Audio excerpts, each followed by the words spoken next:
22 अक्टूबर 1947 धरती पर स्वर्ग कहे जाने वाले जम्मू एंड कश्मीर की वादियों में हल्की बर्फबारी शुरू हो चुकी थी। बर्फ की नर्म चादर घाटी को ढकने लगी थी, लेकिन किसी को अंदाजा भी नहीं था कि इन खूबसूरत वादियों में जल्द ही एक भयानक तूफान उठने वाला है। जम्मू एंड कश्मीर के महाराजा हरि सिंह भारत और पाकिस्तान दोनों में से किसी के भी साथ न जाने के फैसले को अपनी जीत मानकर चैन की नींद सो रहे थे। उन्हें यकीन था कि जम्मू एंड कश्मीर स्वतंत्र रहकर सुकून से जी सकेगा, मगर उन्हें कहाँ पता था कि उनकी हसीन रियासत को लहूलुहान करने के लिए सीमा के उस पार पाकिस्तान में एक नापाक साजिश रची जा चुकी है। उसी खौफनाक साजिश को अंजाम देने के लिए पाकिस्तान की ओर से हजारों हथियारबंद कबायली लड़ाकों और कबायलियों के ही भेष में हजारों पाकिस्तानी सैनिक जम्मू एंड कश्मीर में घुस आते हैं और कत्लेआम शुरू कर देते हैं। उन्होंने बारामुल्ला, उरी और मुजफ्फराबाद में गांव के गांव जला दिए। जहां भी उन्हें हिंदू और सिख दिखे उनका गला काट दिया। महिलाओं की आबरू लूट ली गई।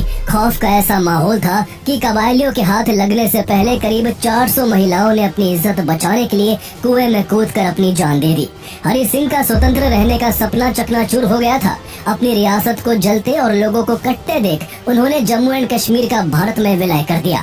अब जम्मू एंड कश्मीर भारत का भिन्न हिस्सा था और भारत ने अपनी जमीन और अपने लोगों की रक्षा के लिए इंडियन आर्मी को जम्मू एंड कश्मीर में तैनात कर दिया।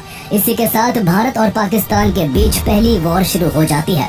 कड़ाके की ठंड, दुर्गम पहाड़ियों और पहले से घात लगाकर बैठे दुश्मन के बीच भारतीय जवानों ने करीब 1 साल तक ऐसी जंग लड़ी कि पाकिस्तानी सेना और उसके कबायली लड़ाकों को एक एक करके कश्मीर के बहुत से इलाकों से खदेड़ दिया। भारत जम्मू एंड कश्मीर की इस वॉर को जीतने की तरफ तेजी से बढ़ रहा था, लेकिन तभी कुछ ऐसा होता है कि भारत को जम्मू एंड कश्मीर के केवल 2/3 हिस्से से ही संतोष करना पड़ता है। आइए जानते हैं भारत और पाकिस्तान के बीच लड़ी गई इस पहली जंग की पूरी कहानी। ये युद्ध आखिर शुरू क्यों हुआ, कैसे इंडियन आर्मी ने एक साथ पाकिस्तानी सेना और पाकिस्तानी कबायलियों को काउंटर किया और आखिर ऐसा क्या हुआ कि भारत को अपनी विजय यात्रा बीच में ही रोकनी पड़ी।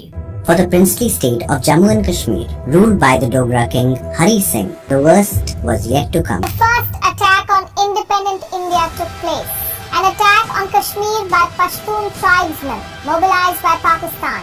The first of the Indian Army soldiers dispatched for the mission to repulse these Pakistani forces. In order to avoid Pakistan, we went to the Security Council.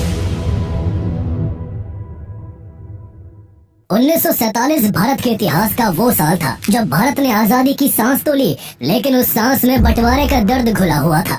Undivided India के सपने को दरकिनार कर भारत के 2 टुकड़े कर दिए गए और उसमें से एक नया देश पाकिस्तान बना दिया गया। इस विभाजन ने सिर्फ जमीनें ही नहीं बांटी, बल्कि लाखों लोगों की जिंदगी, रिश्ते और घरों को भी बांट दिया। अगस्त 1947 के खत्म होते होते इंडिया और पाकिस्तान के बीच तनाव बढ़ गया था। कम्युनल राइट्स भड़क उठे, चारों तरफ वायलेंस और केओस फैल गया। लाखों लोग अपनी जान बचाने के लिए अपना सब कुछ छोड़कर भागने के लिए मजबूर हो गए। इसी अफरा तफरी में ही जम्मू एंड कश्मीर की कहानी शुरू होती है। जम्मू एंड कश्मीर के महाराजा हरि सिंह एक कठिन मोड़ पर खड़े थे। वो खुद हिंदू थे, लेकिन उनकी रियासत की करीब 77% आबादी मुस्लिम थी। देश के बंटवारे के बाद सभी प्रिंसली स्टेट्स के सामने 3 ऑप्शंस थे।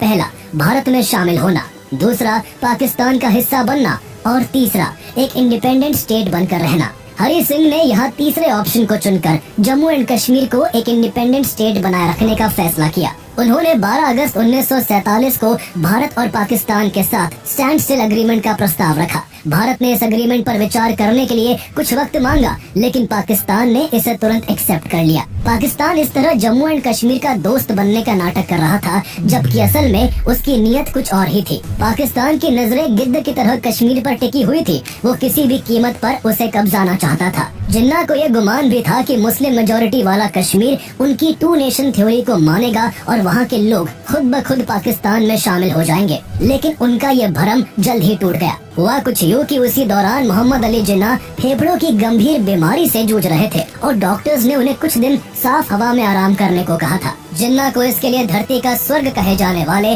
कश्मीर से बेहतर कोई जगह नहीं लगी। 24 अगस्त 1947 को मोहम्मद अली जिन्ना ने अपने मिलिट्री सेक्रेटरी कर्नल विलियम बर्नी को कश्मीर जाकर वहां अपने ठहरने का अरेंजमेंट करने को कहा। कर्नल विलियम बर्नी कश्मीर गए, लेकिन 5 दिन बाद जब वो महाराजा हरि सिंह का जवाब लेकर लौटे तो जिन्ना दंग रह गए। हरि सिंह ने जिन्ना को कश्मीर में पैर रखने की भी इजाजत नहीं दी। जिन्ना की उम्मीदों पर पानी फिर गया उन्हें पहली बार एहसास हुआ कि कश्मीर के हालात उनकी उम्मीदों से काफी अलग हैं। उनको एक और बड़ा झटका तब लगा जब उन्होंने जम्मू और कश्मीर के सबसे बड़े नेता शेख अब्दुल्ला से कश्मीर को पाकिस्तान में मिलाने के प्रस्ताव का समर्थन करने को कहा। शेख अब्दुल्ला, जो कि राजा हरी सिंह के कट्टर विरोधी थे, लेकिन फिर भी उन्होंने जिन्ना के इस प्रपोजल को पूरी तरह ठुकरा दिया। जिन्ना के लिए साफ था कि न केवल जम्मू एंड कश्मीर के राजा बल्कि वहाँ के मुस्लिम लीडर भी कश्मीर को पाकिस्तान के हवाले नहीं करना चाहते थे। ऐसे में जिन्ना ने जम्मू एंड कश्मीर को बाय फोर्स कब्जाने का फैसला कर लिया। सितंबर 1947 में पाकिस्तान के प्रधानमंत्री लियाकत अली खान ने लाहौर में कुछ चुनिंदा लोगों की एक गुप्त बैठक बुलाई, जिसमें चर्चा हुई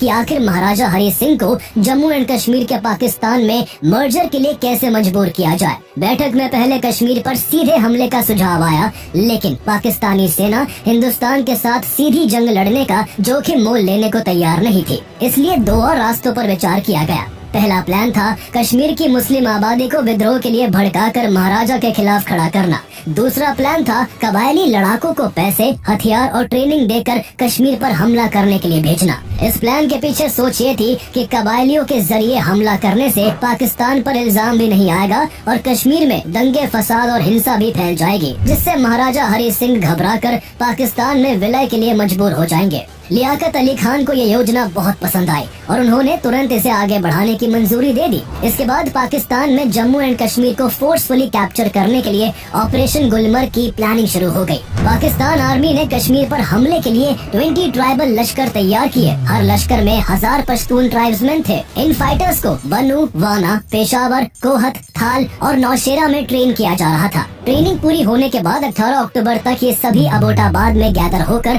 22 अक्टूबर को जम्मू एंड कश्मीर पर दो तरफा हमला करने वाले थे। 10 लश्कर मुजफ्फराबाद रूट से कश्मीर वैली पर अटैक करने वाले थे, जबकि बाकी के 10 भिम्बर, रावलकोट और पूंछ से होते हुए जम्मू की ओर बढ़ने वाले थे।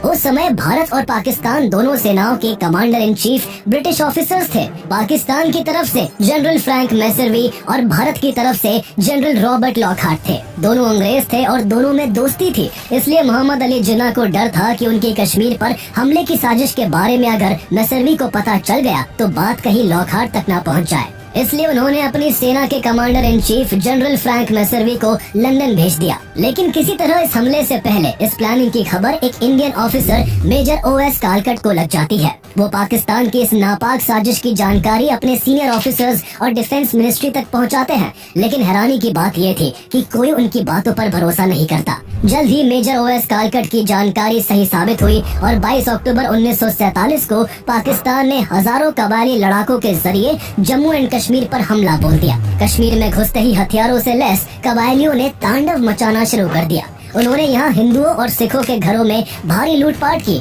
उनका गला काटकर उनके घरों को आग के हवाले कर दिया गया। हजारों निर्दोष लोगों को बेरहमी से मार दिया गया। शहर के शहर जला दिए गए। कश्मीर में हर तरफ लाशें बिछ गई। पाकिस्तानी कबायलियों ने बारामुल्ला में तो वो आतंक मचाया कि इंसानियत शर्मसार हो जाए। वहाँ के गिरजाघर और अस्पताल में मौजूद औरतों का सामूहिक यौन शोषण किया गया। अस्पताल में भर्ती मरीजों का कत्ल कर दिया गया और शहर में आग लगा दी गई। पाकिस्तान को पूरा यकीन था कि कश्मीर की मुस्लिम पॉपुलेशन उसकी इस नापाक साजिश का समर्थन करेगी, लेकिन असल सच्चाई कुछ और थी। कबायली जब बारामुल्ला को बुरी तरह रौंदने के बाद श्रीनगर पहुंचने की कोशिश में थे, तब उन्हें मकबूल शेरवानी नाम का एक मुस्लिम नौजवान मिला, जिससे उन्होंने श्रीनगर का रास्ता पूछा। शेरवानी उन्हें श्रीनगर के बजाय एक दूसरे ही रास्ते पर ले गया और 2 दिन तक उनको इधर उधर भटकाता रहा। उसका इरादा था कि पाकिस्तानी श्रीनगर तक ना पहुंच पाए या फिर उन्हें इतनी देर हो जाए कि तब तक कश्मीर को बचाने के लिए कहीं से कोई मदद आ जाए। लेकिन 2 दिन तक भटकने के बाद पाकिस्तानी ट्राइबल फोर्सेस को एहसास हो गया कि शेरवानी उनको बेवकूफ बना रहा है, इसलिए वो उसे वापस बारामुल्ला लेकर आए और उसे खंबे से लटकाकर 14 गोलियां मारी, जिससे उसका शरीर छलनी हो गया। उसकी बेरहम हत्या करके पाकिस्तानी घुसपैठिए लोकल जनता में दहशत फैलाना चाहते थे। इस तरह उन्हें आम मुस्लिम जनता का साथ पाने के लिए भी बंदूक का सहारा लेना पड़ रहा था। इसके बाद इन कबायलियों ने महुरा पावर हाउस को उड़ा दिया। जिससे पूरे श्रीनगर की बिजली कट गई और हर तरफ अंधेरा छा गया। वक्त बड़ी तेजी से निकलता जा रहा था और पाकिस्तानी घुसपैठियों के हर बढ़ते कदम के साथ कश्मीर बर्बाद होता जा रहा था। गौर करने वाली बात यह है कि पाकिस्तान की वजह से जो कश्मीर में कत्लेआम चल रहा था, जब पाकिस्तान से इसके बारे में पूछा गया तो उसने सफेद झूठ बोलते हुए इस हमले में अपने इन्वॉल्वमेंट से साफ इनकार कर दिया। पाकिस्तान की इस दोहरी चाल में महाराजा हरी सिंह फंसते जा रहे थे और उन्हें अपनी रियासत रेत की तरह साफ साफ पाकिस्तान की ओर फिसलती दिख रही थी।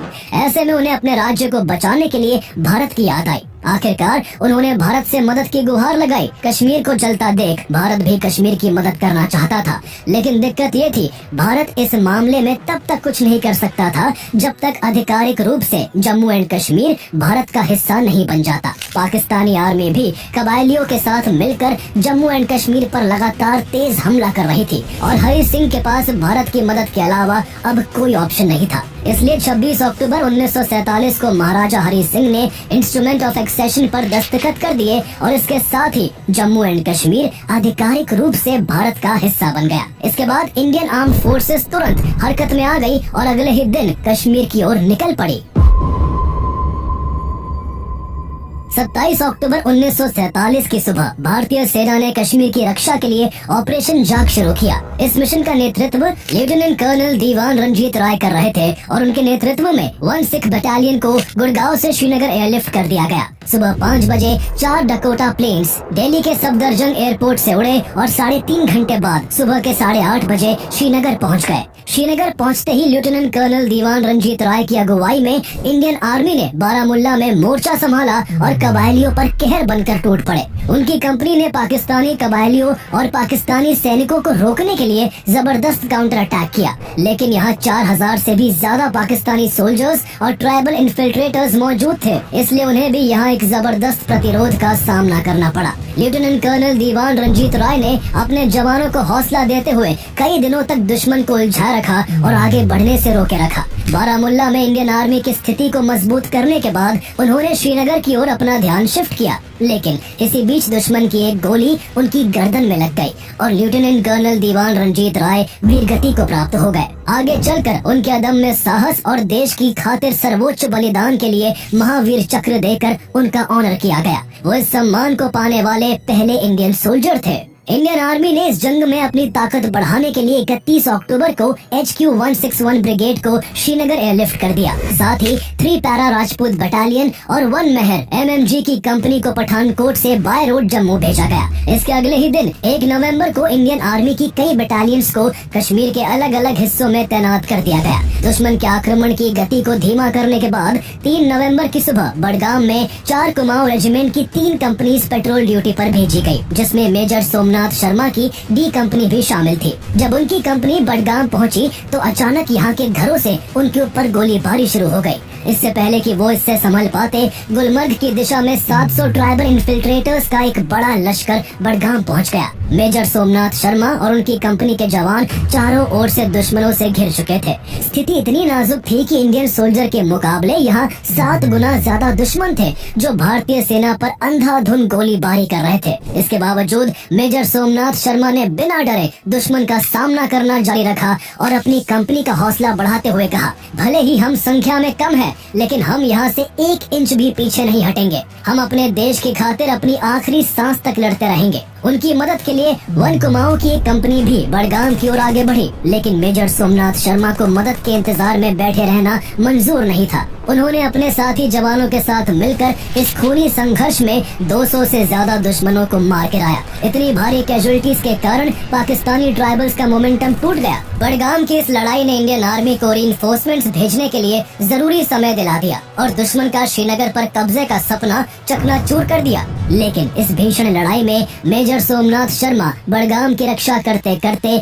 देश के लिए शहीद हो गए। इंडियन गवर्नमेंट ने उनके सर्वोच्च बलिदान के लिए उन्हें परमवीर चक्र देकर सम्मानित किया। वो परमवीर चक्र पाने वाले देश के पहले जवान थे। अगले कुछ दिनों में इंडियन आर्मी ने बारामुल्ला को फिर से अपने नियंत्रण में ले लिया और फिर पूंछ की ओर कूच कर दिया।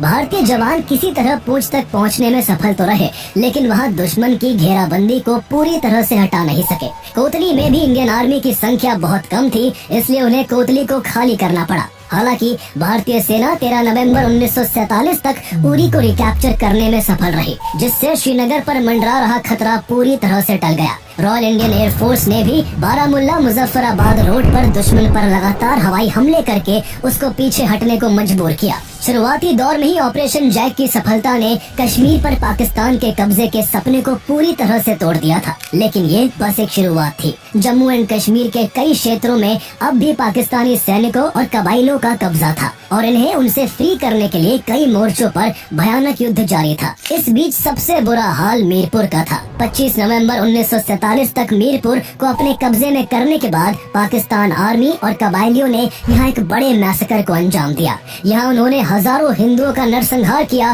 और महिलाओं को किडनैप कर पाकिस्तान भेज दिया। वहाँ महिलाओं को रावलपिंडी के कोठों पर कौड़ियों के भाव बेच दिया गया, जहाँ उनके साथ अत्याचार की सारी हदें पार कर दी गई। इस भयानक अत्याचार से मीरपुर की हिंदू महिलाएं इस कदर डर गई कि उन्होंने कबाइलियों के हाथ लगने से पहले खुद को खत्म करना सही समझा और करीब 400 महिलाओं ने कुएं में कूदकर अपनी जान दे दी। पाकिस्तानी हमलावरों को कश्मीर को दहलाते हुए अब करीब 2 महीने होने को थे। दिसंबर के महीने में उन्होंने पूरे जम्मू डिवीजन में भारी तबाही मचाई। कोतली, बाग, रावलकोट और पूंछ में हजारों हिंदुओं की हत्या कर दी। राजौरी में तो क्रूरता की सारी हदें पार करते हुए 30,000 नॉन मुस्लिम्स का बेरहमी से कत्ल कर दिया गया। इस दौरान भारतीय सैनिकों को नौशेरा और कोतली में कुछ सफलता जरूर मिली, लेकिन कहुता, भादगिरन और झांगर में काफी कैजुअलिटीज का सामना करना पड़ा। अगले महीने भारतीय सेना की स्थिति में यहाँ काफी सुधार आया। 23 जनवरी 1948 तक भारतीय सेना ने तुंग क्षेत्र को अपने कंट्रोल में ले लिया।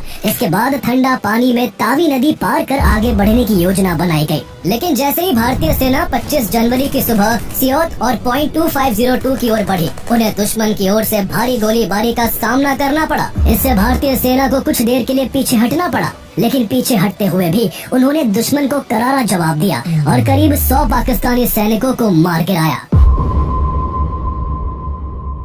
इस महत्वपूर्ण जीत के बाद इंडियन आर्मी ने वेस्टर्न कमांड को अपने कंट्रोल में करने का फैसला किया। Lieutenant general KM. कारियापा ने पूंछ और झांगर को जीतने की जिम्मेदारी ब्रिगेडियर उस्मान को सौंपी। झांगर भारत के लिए रणनीतिक रूप से बेहद महत्वपूर्ण था, लेकिन वहां तक पहुंचने के लिए भारतीय सेना को पहले नौशेरा से पाकिस्तानियों को खदेड़ना जरूरी था। इस इरादे से ब्रिगेडियर उस्मान ने अपनी 50th पैराशूट रेजिमेंट के साथ 6 फरवरी 1948 को नौशेरा पर धावा बोल दिया। वहाँ कब्जा जमाए बैठे पाकिस्तानी हमलावरों ने इसका जबरदस्त प्रतिरोध किया, लेकिन ब्रिगेडियर उस्मान की शानदार रणनीति और 50th पैराशूट रेजिमेंट के जवानों के आगे वो ज्यादा देर तक टिक नहीं सके। भारतीय फौज का ये हमला इतना जबरदस्त था कि यहाँ 1000 से ज्यादा पाकिस्तानी मारे गए और हजारों बुरी तरह से घायल हो गए। इतनी भारी संख्या में अपनों को मरता देख पाकिस्तानी घुसपैठिए पूरी तरह घबरा गए और आखिरकार वो नौशेरा से भाग निकले। इस भीषण युद्ध में भारत के भी 32 सैनिकों को अपने प्राणों की आहुति देनी पड़ी थी। इस युद्ध के बाद ब्रिगेडियर उस्मान को लायन ऑफ नौशेरा कहा जाने लगा। पाकिस्तान ब्रिगेडियर उस्मान से इतना भयभीत हो गया कि उसने उन्हें मारने या जिंदा पकड़ने वाले को 50,000 रुपए इनाम देने की घोषणा कर दी। नौशेरा की शानदार जीत के बाद इंडियन फोर्सेस ने झांगर की ओर कदम बढ़ा दिए। झांगर कई महीनों से पाकिस्तानी सेना और कबायलियों के लिए मीरपुर और कोतली के बीच एक इम्पोर्टेंट जंक्शन बना हुआ था, इसलिए भारत जल्द से जल्द दुश्मन की इस कम्युनिकेशन लाइन को काटना चाहता था। 5 मार्च 1948 को भारतीय सेना ने झांगर की ओर कूच किया। सबसे पहले अम्बली धार को दुश्मनों के कब्जे से मुक्त कराया गया। अम्बली धार की जीत से भारतीय सेना के लिए आगे का रास्ता खुल गया, जिसके बाद भारतीय सेना ने कमान गोशा गाला से भी दुश्मन को खदेड़ दिया।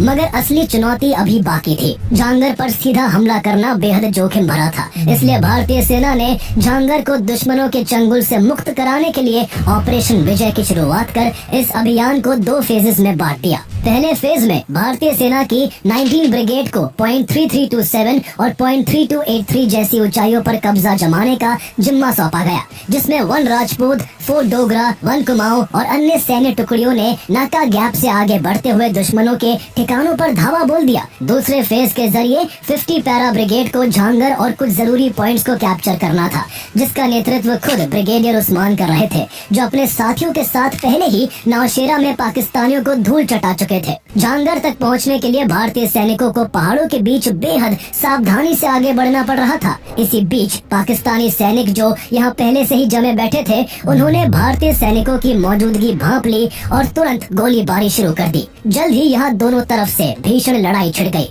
पूरा इलाका चारों तरफ गोलियों की तड़तड़ाहट और बम धमाकों की गूंज से दहल उठा। पाकिस्तानी सोल्जर्स ने इंडियन आर्मी पर जोरदार हमला बोला था, लेकिन भारतीय जाबाजों ने भी उनकी हर गोली का ऐसा जवाब दिया कि 17 मार्च 1948 तक भारतीय सेना ने पीरथिल नाका से दुश्मन को साफ करके अपने अंडर कर लिया, जो कि one of the vital strategic points था। अगले दिन सूरज की पहली किरण के साथ ही भारतीय सेना ने झांगर पर फाइनल अटैक लॉन्च कर दिया। पहले ही दिन 3 पैरा राजपूत ने पॉइंट 3477 को कैप्चर किया, जिसके बाद 50 पैरा ब्रिगेड, 3 मराठा ली और 1 पटियाला ने झांगर को चारों तरफ से घेर लिया। यहाँ अगले 2 महीनों तक भीषण लड़ाई चलती रही। भारतीय सेना के साहस और बेहतर रणनीति से यहाँ दुश्मन कमजोर पड़ने लगे।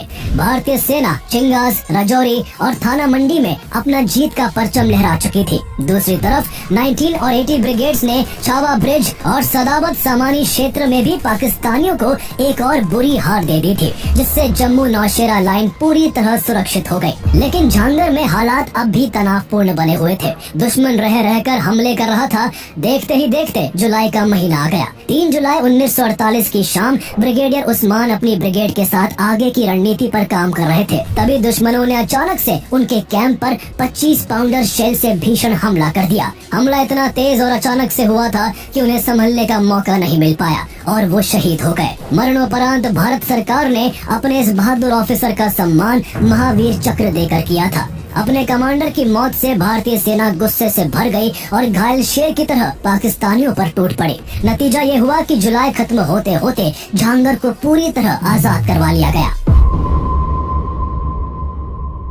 झांगर की जीत के बाद भारतीय सेना ने अब टिथवाल विलेज की ओर कदम बढ़ाए। ये विलेज स्ट्रेटेजिकली बहुत इम्पोर्टेंट था, क्योंकि यहाँ से रिचमर गली और नस्ताचुन पास जैसे 2 महत्वपूर्ण दर्रे निकलते थे, जो घाटी के अन्य शहरों से संपर्क का मुख्य मार्ग थे। टिथवाल विलेज की रक्षा की जिम्मेदारी सिख राजपुताना राइफल्स को सौंपी गई। यहाँ पाकिस्तानी आर्मी ने पहाड़ियों की ऊंचाई पर मशीन गन पोस्ट और ग्रेनेड लॉन्चर्स तैनात कर रखे थे। ऊंचाई का फायदा उठाते हुए वो वहाँ से भारी संख्या में भारतीय सैनिकों को लगातार ग्रेनेड और गोलियों से निशाना बना रहे थे। इस तरह तिथवाल की लड़ाई भारतीय सेना के लिए मुश्किल साबित हो रही थी। भारतीय जवान दुश्मन की मशीन गन फायर और ग्रेनेड अटैक्स की चपेट में आ रहे थे। कई जवान शहीद हो चुके थे और सेना का मनोबल टूटने लगा था। उन्हें इस क्षेत्र को बचाने का कोई रास्ता नहीं सूझ रहा था। लेकिन तभी कंपनी हवलदार मेजर पीरू सिंह ने अपने साथियों में जोश भरने के लिए अकेले मोर्चा संभालने का फैसला किया। पीरू सिंह ने दुश्मनों के ठिकानों की ओर तेजी से बढ़ना शुरू किया। वो मशीन गन और ग्रेनेड फायर के बीच भी दुश्मन के बंकर्स की ओर बढ़ते चले गए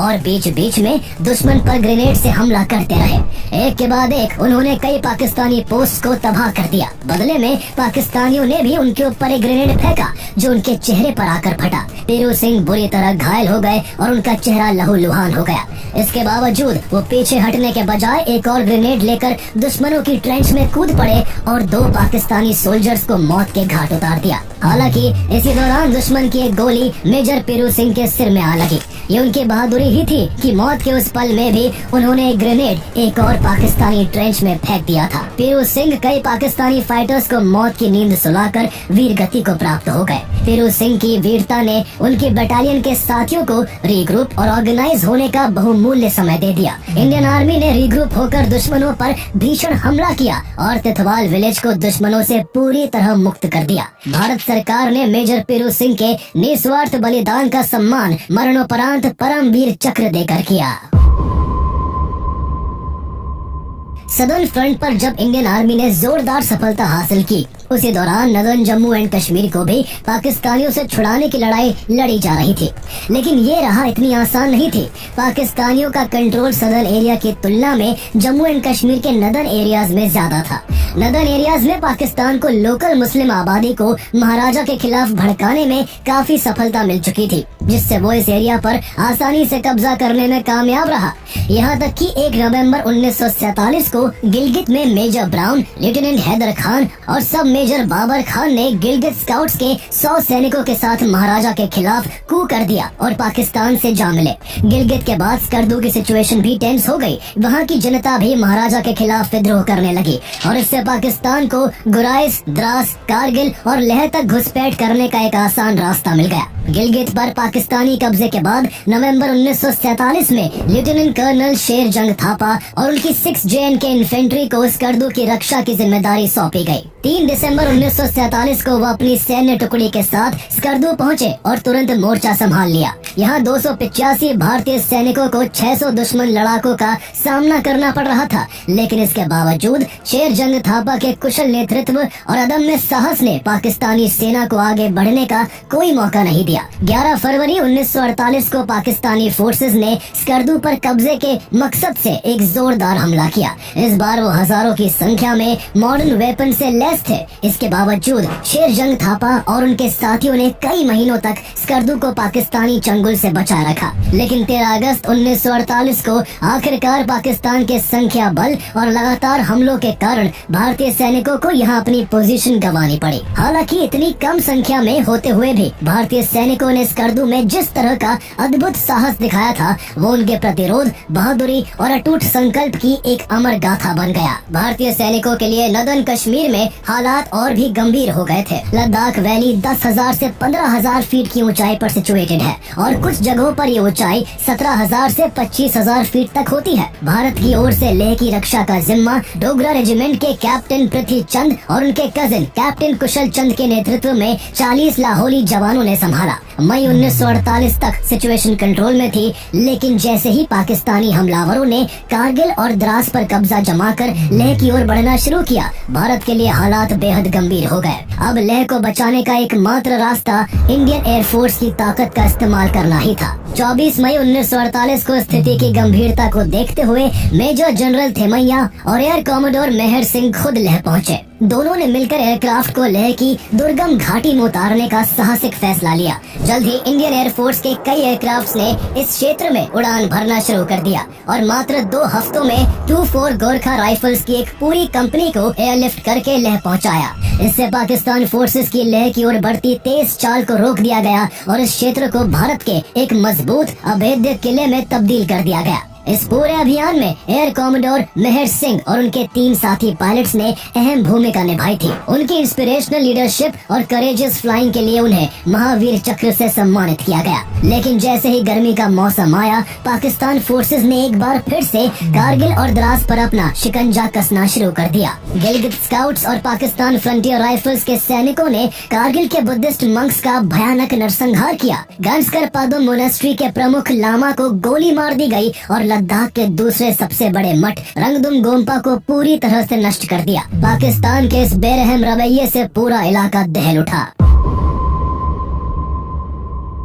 सितंबर 1948 में द्रास और कारगिल को फिर से हासिल करने के लिए भारतीय सेना ने ऑपरेशन डक की शुरुआत की, लेकिन उन्हें सफलता नहीं मिली क्योंकि द्रास और कारगिल में पाकिस्तानी सैनिकों और मिलिशिया ने भारी संख्या में मोर्चा संभाल रखा था।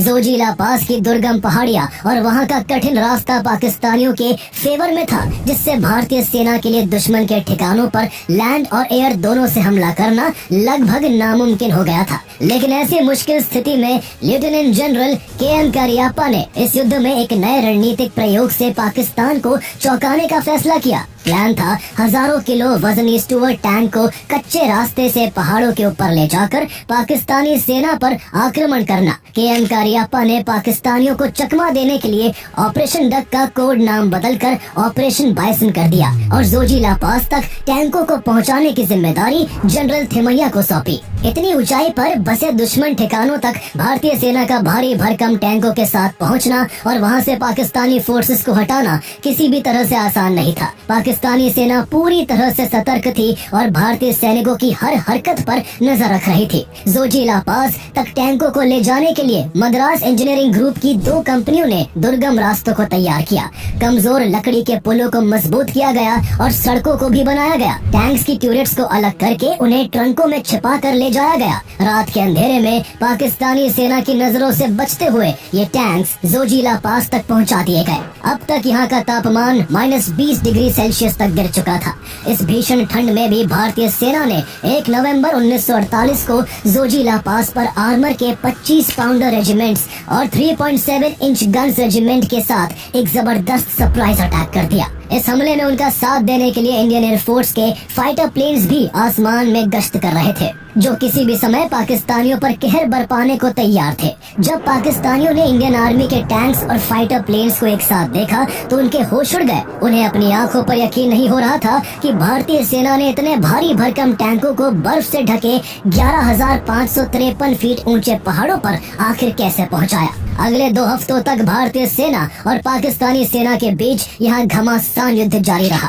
इस बार भारतीय सेना की जबरदस्त तैयारी के आगे पाकिस्तानी फाइटर्स बिल्कुल नहीं टिक सके। पाकिस्तानी सेना के पास एंटी टैंक वेपन्स नहीं थे, जिससे वो भारतीय टैंकों के हमले के आगे पूरी तरह से बेबस हो गए। भारतीय सेना ने पाकिस्तानी बंकरों को नेस्तनाबूद कर दिया और वो जल्द ही धराशायी हो गए। जोजिला पास अब पूरी तरह से भारत के नियंत्रण में आ गया। जोजिला पास की जीत के बाद इंडियन आर्मी ने 17 नवंबर को कारगिल और द्रास पर जोरदार हमला बोल दिया। यहाँ की लड़ाई जल्द ही हैंड टू हैंड कॉम्बैट में तब्दील हो गई, जिससे ये संघर्ष सिर्फ हथियारों तक सीमित न रहकर शारीरिक बल और मानसिक संकल्प की परीक्षा बन गया था। दोनों मोर्चों पर कई दिनों तक लात घूंसों की लड़ाई चलती रही। आखिरकार भारतीय सैनिकों की ताकत के आगे पाकिस्तानियों ने अपने घुटने टेक दिए। 24 नवंबर तक कारगिल और द्रास में पाकिस्तानियों को पूरी तरह से खदेड़ दिया गया। जोजिला पास, द्रास और कारगिल की जीत के साथ साथ लेह पर पड़ रहा दबाव भी पूरी तरह खत्म हो गया। उसी दिन कारगिल को लेह और श्रीनगर से लिंक कर दिया गया, जो भारतीय सेना की ऐतिहासिक जीत का जीता जागता प्रमाण बन गया।